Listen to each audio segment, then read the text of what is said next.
Gente, muita chuva, ó, como está aqui em Pernambuco, Gravatá, Pernambuco, muita chuva. Bênção de Deus, né? Ó, o tempo fechou, gente, ó.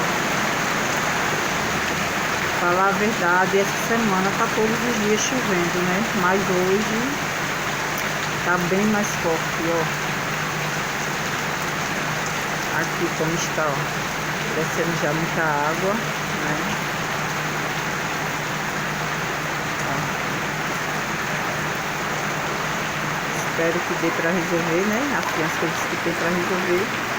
Esperar ver se dá uma maneiradazinha, mas eu estou achando muito difícil assim, né? Porque o tempo está fechado. Eu acho que vai ser o dia assim de chuva.